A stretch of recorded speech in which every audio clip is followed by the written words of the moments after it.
Hello, I'm Richard Seltzer. I'd like to share with you a chapter from my novel Breeze, which will soon be published by All Things That Matter Press.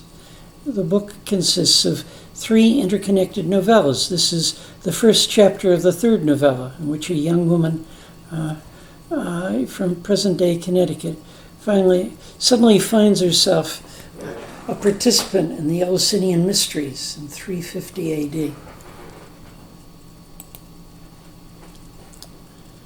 Too Many Souls. Chapter 1. Breeze tries to open her eyes, but her eyelids won't move. Her head won't move, her arms won't move, her legs won't move. What the hell is going on? Finally her eyes open, but all she can see is darkness. She has vague memories of college life and of the Trojan War, probably dreams. She may have been asleep for a long time. She may have been in a coma in a hospital. Maybe she's still asleep and dreaming that she's waking up. Then she sees stars above, out-of-focus spots of light. She's lying on her back. The surface is cold. She wants to reach out and touch it, but she can't touch anything. This isn't like being in a straitjacket, pushing against restraints. She's disconnected from her muscles. She doesn't know how to control them. Where is the on switch? There's a bitter taste in her tongue. She can move her tongue to her teeth, to her palate. She succeeds in turning her head a little to the left, then a little to the right. Like fighting a cramp, her muscles painfully and reluctantly begin to respond to her commands. She can see torches burning near her feet. She can see stone columns supporting a roof with a rectangular opening in the middle directly above her. Then she realizes that someone else's hand is holding her left hand. She tenses, a reflex reaction, but she only feels the sensation in her mind. Her body doesn't so much as twitch. She focuses all her attention on the hand that someone else's hand is holding. Straining, she manages to wiggle her index finger. The other person's hand squeezes back. Breeze feels the touch of that squeeze, then the pressure, then the pain, as nerves wake up in sequence. Her fingertips tingle, as if they're recovering after circulation was cut off. Then she feels a wave of pain. That other person is deliberately trying to hurt her. She needs to stop that pain. She needs to break free of that grip. She needs to get the hell out of here, wherever here is. Focusing her attention on her aching hand, Breeze manages to wiggle 3 fingers at once, pushing back on the hand that's squeezing hers. The other person screams, "Let's go," stands up and runs. Breeze hears screams all around her. A crowd is running, stumbling, scrambling to escape. With her elbows, Breeze tries to push herself to a sitting position, but her arms still won't work as they should. She succeeds in raising her head a few inches, then loses control. The back of her head hits the hard surface she's lying on. Stone. Feels strange to her, not just being in this time and place, but being in this body. She stretches her arms, slowly figuring out how to control her muscles. She touches her sides, then pulls back in shock, not recognizing the sensations. Touching herself is like touching a stranger. Tentatively, she brings her hands together, touching fingertips to fingertips. She feels echoes, as if both right hand and left hand are touching the fingers of someone else. Her hips are huge. Her waist is huge. She's muscular. She's tall. She's naked. She knows that her name is Breeze. She feels comfortable with that name. Where are her clothes? Where is her cell phone? The GPS could tell her where she is. The clock could tell her the time, day, and year. She could text or call for help. This is wacky. She must be sick and delusional. There's no way she could be naked on a stone altar in an ancient temple. But she sees and feels too much detail for this to be a delusion. Moss on the pillars, particles of sand under her shoulder blades, the cold air coming in from the night sky above, the smell of sandalwood incense. This is too real. She doesn't want this to be real. Torches in the distance reveal banks of stone benches surrounding her. A young man is stepping from bench to bench down toward her, deliberately, cautiously. Something scared the audience so much that they panicked and fled. Maybe that man fled too, and now he's the only one who dares come back. Breeze tries to stand, but can't. She feels woozy. Her vision is blurred. She stares at the man coming toward her. He's hesitating at each bench. He seems afraid, but nevertheless, he keeps coming. She has no idea what she should do, if she could do anything. She lies quietly, forcing herself to breathe slowly, trying to make sense of the physical reality of this new body and how to interpret its sensations and how to control its movements. By reflex, she tries to reach out to cover her privates, but her hands swing back and forth like jack-in-the-box puppets on springs. She can't stop them. She has no control over them. They aren't hers. Then they stop on their own. The young man has reached her. His green eyes are wide open, pupils dilated. He's breathing heavily. The muscles of his face are quivering. The stone she's lying on is as high as his waist. He grips the stone and leans forward to support himself. His face is near hers. She can feel his warm breath. His eyes are locked on hers. He sees a face reflected in his eyes, but that face isn't her face. "Chloe?" he asks. She stares at him blankly. "Welcome back, Chloe," he says. "Chloe?" she repeats, shocked that she can control the muscles of her tongue and face, that she can speak. "Yes, Chloe. That was your name before you blacked out and everyone thought you were dead." "How do I understand you?" she asked. What a strange question. "What language are you speaking?" "Greek, of course, the language of the Eastern Empire, the same as you. But I speak English," he laughed. "What gibberish is this? Your mind must be addled from what you've gone through." "What have I gone through?" "You were dead, and now you're alive." "I don't think I was dead." "Well, your family, your husband-to-be, and your doctor all thought so. You must have been in a coma. Your breath and your heartbeat must have been so faint that everyone jumped to the conclusion that you had died. Such mistakes happen. Fortunately, you woke up before you were buried. You can thank me for that. If I hadn't bought your body and put it through this ritual, you'd still be unconscious, and the day after tomorrow at dawn, your burial would have killed you." "I don't remember being sick." "As far as anyone knows, you weren't sick. You were in full health and happiness. Tomorrow was to be your wedding day. You collapsed, and everyone thought you had died. Such things happen. They're rare, but they do happen. Life is a mystery. Death is a mystery. Call it fate, call it luck. Your death was a terrible blow to all who knew and loved you. Imagine how great their joy will be when they learn that you're alive." "They don't know yet?" "Not yet. You woke up minutes ago. Oh, what you're seeing doesn't ring true to me, and I don't recognize this place." "You've never been here before. This is what you'd call a pagan temple. You're a Christian, Chloe." "None of this makes sense. And that name, that's not my name."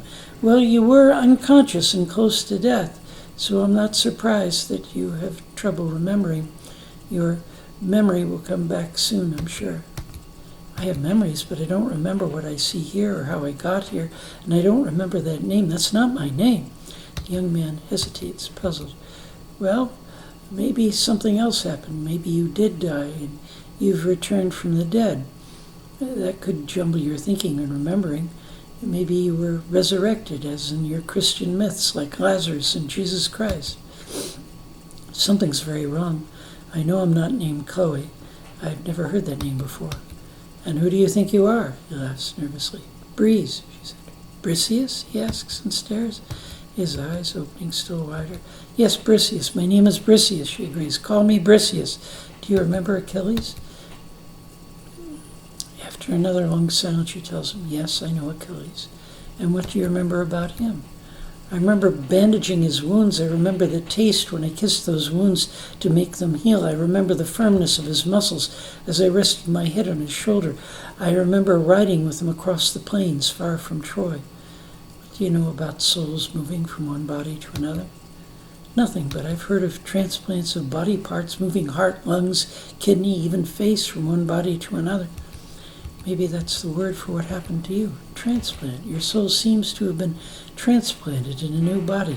I don't know how that could happen, but there's much I don't understand. Life itself is a mystery. And you say that the name of your soul is Briseus?" "I don't know anything about souls, but my name is Breeze or Briseus. That's the name my parents gave me. And my name is Achilles." "You, Achilles?" she laughs. "You look nothing like him." "You mock my stature," he retorts defensively. "It's not just your size that's wrong. Achilles' eyes are blue, not green, and his hair is black, not brown like yours. Your memory seems to be coming back. Random details pop into my head. You really are a different soul," he concludes in dismay. "Different from what?" "You're not Chloe, the woman who died. Your soul is not the soul that once occupied this body. It's not the soul we hoped would enter it. Where do you come from? How did you do this?" I didn't do a thing. I simply opened my eyes. And where were you before you opened your eyes? Some other place, some other time. I can't explain it. I don't belong here. I don't know how I got here. And I don't know how the hell to get back where I belong. He stares in wonder, then adds, it wasn't supposed to happen this way. It never happened this way before. Breeze focuses on the wavering light of torches reflected in his green eyes. Those are kind, caring eyes. This man believes in miracles and thinks that he might have just witnessed one. What was supposed to happen? She asks. Sacred writings say that when the ritual is done right, the soul of a young woman enters the healthy body of another young woman who died of an unknown cause. Such an event serves as proof that the soul is separate from the body, that the soul lives even when the body dies, that we can live again and maybe live forever. That's the central mystery of the Eleusinian Mysteries. We're in Eleusis, in Greece, in ancient Greece. I don't feel ancient, but this is Eleusis, near Athens, in the Roman Empire under the reign of Julian. And yes, this is the temple of the Eleusinian Mysteries. A priestess of Artemis lay down here beside a dead body, the body you now inhabit. I administered drugs to her into that body that is now yours. I spoke the holy words. The soul of the priestess was supposed to move to the dead body. That's what happened in the distant past when this ritual was performed. And if it were to happen again now, such an event would reaffirm our faith and revitalize our religion, but instead a different kind of miracle occurred. This body I'm in now was supposed to become the body of that person who was beside me. Yes, your body was supposed to become hers, and her body would then be lifeless. But she got up and ran away. Yes. Let me get this straight. To begin with, there were two bodies and one soul, one living person and one dead body. And if things had gone the way you planned, her soul would have moved from her body to this one. Then there would still be two bodies and one soul, but the soul would be in a different body, and the body that soul came from would be dead. Yes, but instead there are two living people, both you and her. Whoever you are. And that makes no sense in your religion? Exactly. And the dead woman, the woman whose body is now mine, was named Chloe? Yes. And the other woman, the priestess, what's her name? That's Eurydice, my betrothed. You wanted to marry a woman who was about to vacate her body? It was a gesture of love. You were going to turn the woman you love into a corpse? Breeze sits up and stares at him in disbelief. He's slow to move back. His forehead bumps into hers. Her hand, by reflex, reaches up at the same time his does. Their hands touch. An awkward moment passes before their hands disengage. He breaks the silence. Your skepticism speaks volumes. You don't believe in the traditional gods, and you don't believe in the Christian God either. Christians believe in souls. A Christian would understand what I'm talking about. You, a participant in a miracle, don't believe in miracles. Are you on drugs, or am I? The soul is eternal, Achilles continues. If the ritual had worked as planned, Eurydice would continue to live in the new body. In my body. Yes, in the body that is now temporarily yours, like a hermit crab in its temporary shell. And her old body, the body that you kissed, that you held, would become a rotting corpse. She's a priestess of Artemis, subject to vows of celibacy. This gets curiouser and curiouser. You plan to marry someone who can't marry. In her new body, in the eyes of the law, she'd be a different person, so her religious vows would no longer hold. But to me, she'd still be my soulmate, and we'd be free to marry. He looks serious and proud, declaring his faith and his love, but Breeze can't hold back a chuckle. The legalities of soul transfer, I'd have never imagined that. We prayed long and hard. This miracle would have been a public affirmation of our religion, and it would also have been our personal salvation. Shouts erupt outside the temple. We have to get out of here, Achilles warns. When the shock and terror of what just happened dies down, those people who ran away will come back angry, and there could be Christians as well as others who are outraged by what just happened here. We're in danger. Can you stand? Can you walk? Yes, of course, she answers, forgetting that she can't. She rolls toward him. They grab hold of one another. He helps her swing around so her feet touch the ground. Then she rises, resting her elbows on his shoulders. Her nose brushes against his nose. She rises some more. His forehead brushes against her chin. She rises still more, standing straight, and his face is even with her breasts. She shifts her weight from one foot to the other, getting used to the sensations, learning how to keep her balance, but feeling wobbly. She holds him tight, pressing him close, unintentionally enveloping his head with breasts that aren't her breasts, in this body that she can't control, but that is now sending her a gust of sensations. She feels panic in his eyes. He's pushing her away, but pulling her closer at the same time. She's falling into his arms, and he's falling down, unable to support her weight. They're tangled on the stone floor, she on top, the weight of her new, much larger body pinning him down. She feels his erection pressing against her groin. She whispers, "Achilles." Then she blacks out. I hope you enjoyed this chapter. It comes from Breeze, a novel of mine that will soon be published by All Things That Matter Press. My name again is Richard Seltzer, as in Alka-Seltzer. My email is seltzer@seltzerbooks.com. All Things That Matter recently published 3 other novels of mine: Parallel Lives, Beyond the Fourth Door, and Nevermind. You can find all those at Amazon as paperbacks and as ebooks. They can be read in any order. They're independent stories with overlapping theme and styles. Each presents a different view of reality, a different way of trying to make sense of the mysteries of life.